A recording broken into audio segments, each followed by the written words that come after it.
नमस्कार मंडळी, स्वागत आहे तुमचं माझ्या आजच्या नवीन पॉडकास्टमध्ये। आजचा आपला विषय आहे पत्रास्टेचा केअरटेकर। पण पॉडकास्ट सुरू करण्यापूर्वी जर तुम्ही माझ्या चॅनलवर नवीन असाल तर माझ्या चॅनलला सबस्क्राईब करून घ्या। सोबतच शेजारी असलेल्या बेल आयकॉनला प्रेस करा सो दॅट कोणतीच अपडेट तुम्ही मिस करणार नाही। तर मग वाट कसली बघताय, चला सुरू करूया आजच्या आपल्या पॉडकास्टला। मंडळी, आज आहे तारीख 3 जून 2024। जसं की आपल्या सगळ्यांना माहितीच आहे, 1 जूनला खूप लोकांचे बर्थडे असतात। आधी कसं बर्थ सर्टिफिकेट ते नसायचे, त्यामुळे शाळेमध्ये 1 जून हीच तारीख लिव्हिंग सर्टिफिकेटवर असायची। तर 2 दिवसा अगोदरच मी युरोपची वांगेवाली म्हणजे स्टोमल काकूंची एक पोलखोल केली होती की तिने तिच्या सासूबाईला बर्थडे विश केलं नव्हतं। मला वाटलं होतं निदान हे बघून तरी हा किरकिडा शाना बनेल, पण कसलं काय, या किरकिड्याने तर शपथच घेतली आहे तो सुधारणार नाही याची। आता झालं असं की 1 जूनला आपल्या लाडक्या किरकिरे काकूंचा वाढदिवस होता। आता त्यांचं वय काय कमी नाही, पण निदान चॅनलच्या ओनरच्या नात्याने तरी, किंवा आपण आपल्या आई वडिलांचा वाढदिवस नाही करणार तर कोण करणार ना। पण या किरकिड्याने त्यांचा वाढदिवस साजराच केला नाही। याला असं वाटलं याने वाढदिवस साजरा केला नाही तर कोणाच्याच लक्षात येणार नाही। पण मी याचा 1 जून 2021चा लॉकडाऊन मधला व्हिडिओ बघितला होता। तेव्हा ह्या बाई माणसाने काहीच कॉन्टेंट नसल्यामुळे काकूंचा बर्थडे एकट्यातच साजरा केला होता। पण तेव्हा काकू बोलत होत्या आता लॉकडाऊन नसता तर आत्या मावशींना आजीला बोलवलं असतं, पण लॉकडाऊन असल्यामुळे आम्हाला एकट्यातच साजरा करावा लागणार आहे आणि भव्या पण तिच्या आजोळी गेली आहे। त्यावेळी तर या मायलेकांना माणसं हवी होती वाढदिवसा दिवशी, मग ह्यावेळी तर सगळं ओपनच होतं। यावेळी बरं या लोकांनी नातेवाईकांना तिथे बोलवलं नाही आणि वाढदिवस साजरा केला नाही। चला, हा झाला किरकिरे काकूंचा वाढदिवस। आता 22 मे 2022ला या बाई माणसाने ढाई काकांचा वाढदिवस जीवावर उदार होऊन साजरा केला होता। तेव्हा हा माणूस त्यांची कशी खिल्ली उडवत होता ते बघून घ्या आधी मंडळी। तुम्हारे बचपन की दिल है बचपन का, तुम्हारे बचपन की और दिल है बचपन का। पुढच्या वर्षी तुम्हाला मुलगी शोधायला पाहिजे। हा निर्लज्ज बाई माणूस त्या ढाई काकांना वाढदिवसा दिवशी बोलतो काय तर आता तुम्हाला मुलगी शोधली पाहिजे। काय रे माणसा, लाज वाटते का रे तुला? आपल्यापेक्षा वयाने मोठ्या माणसाशी असं बोलतात का? आता हेच जर ते ढाई काका तुझ्या मम्मीला बोलले असते तर चांगलं वाटलं असतं का तुला? ह्या वयात तुझ्या मम्मीसाठी त्यांनी मुलगा शोधला असता तर चांगलं वाटलं असतं का तुला? अरे जरा ना बोलताना विचार करून बोलत जा रे। त्या काकांना तुमच्याशिवाय दुसरं कोणी आधार नाही आहे। तू त्यांच्यासाठी काही करू शकत नाही, निदान चांगलं तरी बोल रे। तसं पण तुझा झोपडा स्टे खालीच होता। त्या डान्सर ताईला बोलवलं होतंस, तिच्यासोबत त्या ढाई काकांनाही यायला सांगितलं असतंस तर काय बिघडलं असतं रे तुझं? तुझ्याकडे जेव्हा कॉन्टेंट नसतो तेव्हा तुला नातेवाईक आठवतात। आणि काय रे, बाकीच्यांचा वाढदिवस तू विसरतो, पण तुझ्या नाकुजो बेबीचा बर्थडे बरा विसरत नाहीस रे तू। मंडळी, आता काही आपण ह्याच्या रिसेंट व्हिडिओज बद्दल बोलूया। तर जसं की 2-4 दिवसा अगोदर मी बोलली होती की बिनकामे फॅमिली आली होती पत्रास्टेला, तर त्यासाठी किरकिरे काकू बसल्या होत्या नाकुजाऊ बेबी आणि बाई माणसाच्या अडगळीच्या खोलीत। आता त्या तिथे बसून आराम नव्हत्या करत बरं का, त्या तिथे बसून वडे थापत होत्या। त्या किरकिरे काकू जेवायला बसल्या होत्या काम आवरून, तर बाई माणूस बोलतो काय तर मम्मीला जेवण वाढलं, तिला लेट होत होता ना। का रे बाई माणसा, त्यांना पण कुठेतरी हेल्पर म्हणून बोलवलं आहे का कामाला? आणि तुला जर एवढंच माहिती आहे की त्यांना लेट होत होता जेवायला, मग त्यांना आधीच का बरं तू जेवायला दिलं नाहीस? त्या काकूंकडे बघून ना त्यांची मेडिकल कंडिशन कशी आहे ते सगळ्यांनाच माहिती आहे। पण निर्लज्ज माणसा, तुझ्याकडे हेल्पर नसले की तू त्या काकूंना तिथे कामाला बसवतोस। अरे लाज वाटते का रे तुला? त्या काकूंना उपाशी ठेवून त्यांच्या गोळ्या स्किप करून तू तिथे त्यांना कामाला बसवतोस याची। मंडळी, मला असं वाटते त्या बिनकामे फॅमिलीला काहीच कामं नाही आहेत, अगदी नावाप्रमाणेच बिनकामे आहेत। काय त्यासारखं झोपडा स्टेला येतात देव जाणो। आणि कौतुक तर एवढं करत होते जेवणाचं की काय विचारूच नका। या सगळ्या बायकांना बाई माणसाने उभं केलं आणि प्रत्येकाच्या पायावर हात लावून पाया पडला। काय विचित्र माणूस आहे रे हा।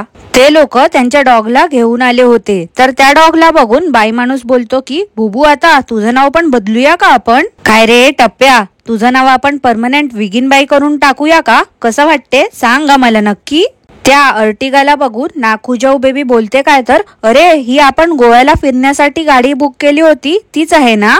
अगं बाई, तुझं वय काय, तू बोलतेस काय? तू असं गाड्यांना लक्षात ठेवतेस का? त्याला नाव आहे काहीतरी, उद्या तुला असं कोण बोललं तर अरे ही तीच ना साखरवालीची लेक, अरे ही तीच ना ढापलेल्या रेसिपीच्या ओनर किरकिरे काकूंची सून, चालेल का ग बाई तुला असं? तुझं नाव आहे ना, एक तीच तुझी ओळख आहे, जरा नीट बोल ग बाई. आणि अगं नागपूजाऊ बेबी, मला एक गोष्ट सांग ग, किरकिरे काकू आहेत जे अजूनपर्यंत त्यांचं माहेरचं नाव लावतायत.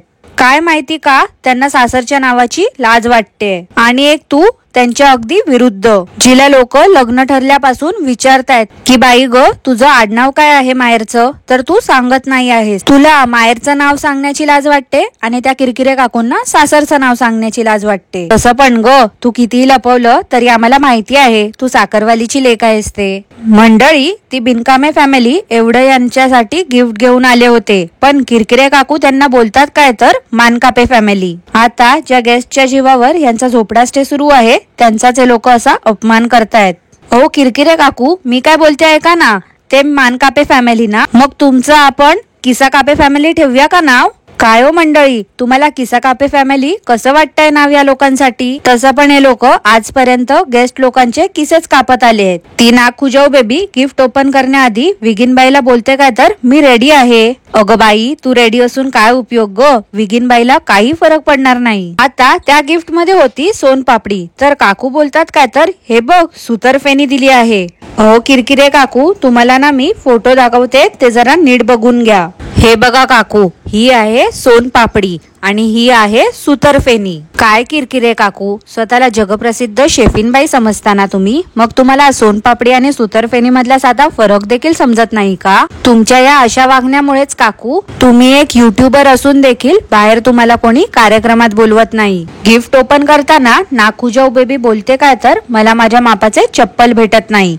अगं बाई, माणसं भेटतात, वस्तू मिळतात, एवढी साधी गोष्ट तुला माहिती नाही का? आणि चप्पल काय तुला चालता चालता मार्केटमध्ये भेटणार होती का? मंडळी, ही नागपूजाऊ बेबी मुद्दामून बोलत होती कॅमेरा समोर, म्हणजे कसं कोणीतरी हिला 41 नंबरची चप्पल आणून द्यावी म्हणून. गिफ्ट साठी ना हे लोक खूपच हपापलेले आहेत. त्या बिनकामे फॅमिलीने या पत्रास्टेच्या केअरटेकरला इलेक्ट्रॉनिक समई दिली होती. आता ती इलेक्ट्रॉनिक समई किती जुनी झाली आहे या अडाणी फॅमिलीने पहिल्यांदा बघितलं असं हे लोक रिॲक्ट करत होते. वर निर्लज्ज बाई माणूस बोलतो काय तर कोणाच्या घरी सत्यनारायणाची पूजा असेल तर ही समई 1000 रुपये रेंटने घेऊन जा. अरे बिंडोक माणसा, तुला 1000 रुपये रेंट देण्यापेक्षा आम्ही ती अमेझॉन वरून 500 रुपयालाच समई मागवू ना.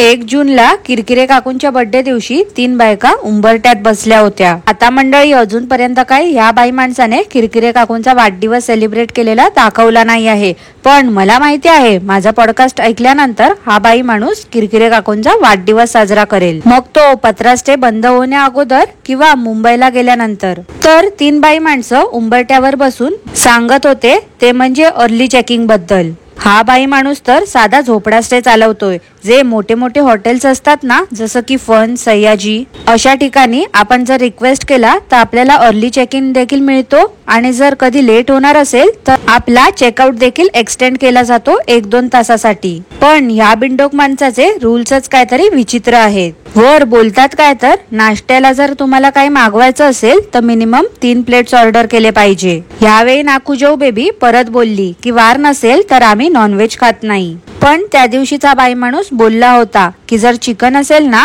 तर आमचे वार पण सुटतात. आणि तसं पण मागे वटपौर्णिमे दिवशी दोघं नवरा बायको चायनीज खात होते. बाई माणूस सांगत होता की इथे आमच्या झोपडा स्टे मध्ये कोणत्याही प्रकारचं अल्कोहोल कन्झम्पशन अलाउड नाही आहे, स्मोकिंग अलाउड नाही आहे. वर असं देखील बोलतो जर मी तुमच्या घरी येऊन स्मोक केलं तर चालेल का तुम्हाला? अलेलेलेले, किती तो शब्दपणाच्या आवांत नागपूजाऊ बेबीच्या बाबू. हो का बाई माणसा, तू स्मोकिंग करत नाही? मग काय रे, रील्स साठी लिपस्टिक लावून लावून काय झाले आहेत का तुझे ओठ? मंडळी, वर निर्लज्ज माणूस बोलतो काय तर इथे तुम्हाला माणसं माहिती आहेत, स्टे माहिती आहे, रूम माहिती आहे, जेवण माहिती आहे.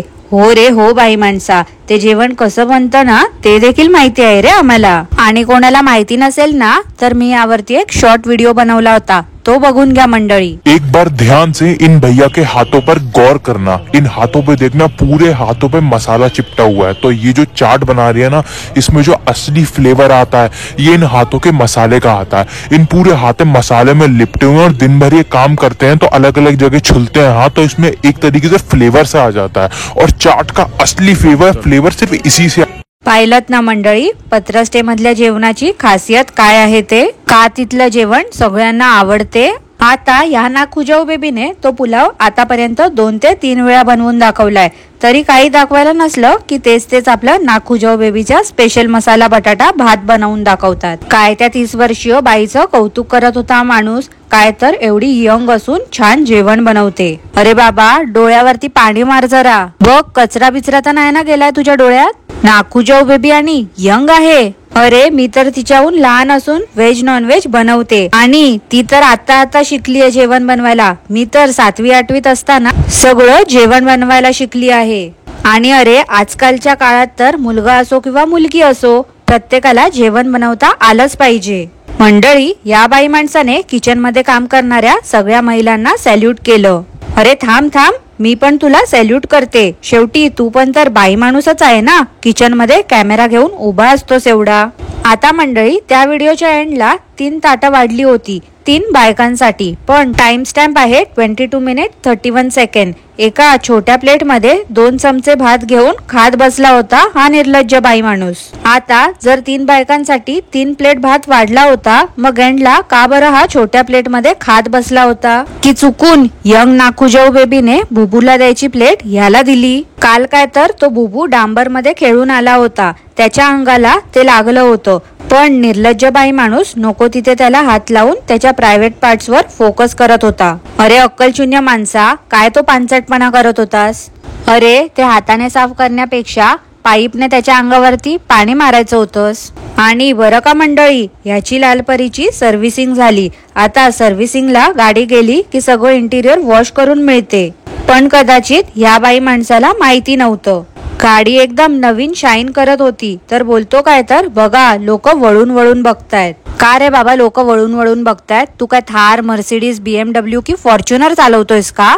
अरे मला तर असं वाटते ते तुझं ड्रायव्हिंग स्किल्स बघून तुझ्यावरती हसत होते असतील म्हणून तुला वळून बघत होते. ते लोक मनात बोलले असतील की कौन है ये लोग, कहां से आते हैं. आता मंडळी तिथे सर्व्हिस सेंटरला एक माणूस होता. त्याच्या फोन मधून पण ह्या बाई माणसाने जबरदस्ती सबस्क्राईब केलं. वर त्या दादाला बोलतो काय तर हे बघा हे चॅनल आहे आमचं YouTube वरती जरा चेक करा. अरे बाबा डॉक्टर आहे का तो चेक करण्यासाठी. आणि तसं पण रे बाई माणसा आता त्यांनी तुझं चॅनल सबस्क्राईब केलंच आहे ना तर त्यांना आमचे पॉडकास्टचं पण सजेशन जाईल बघ. आणि एकदा त्यांनी आमचं पॉडकास्ट ऐकलं की मग नेक्स्ट टाइम जेव्हा तू जाशील ना तेव्हा तर ते तुला ओळख पण दाखवायचे नाहीत. आता बाई माणूस मुंबईला आला की मीटअप ठेवेल. काय मग मंडळी कोण याच्या मीटअपला जाण्यासाठी उत्सुक आहे मला नक्की कॉमेंट करून सांगा. आणि ह्याच नोटवर आजचा पॉडकास्ट मी इथेच थांबवते. आय होप तुम्हाला आजचं पॉडकास्ट आवडलं असेल. पॉडकास्ट आवडलं असल्यास लाईक करा, शेअर करा, चॅनलला सबस्क्राईब करायला विसरू नका. सोबतच शेजारी असलेल्या बेल आयकॉनला प्रेस करा सो दॅट कोणतीच अपडेट तुम्ही मिस करणार नाही. धन्यवाद.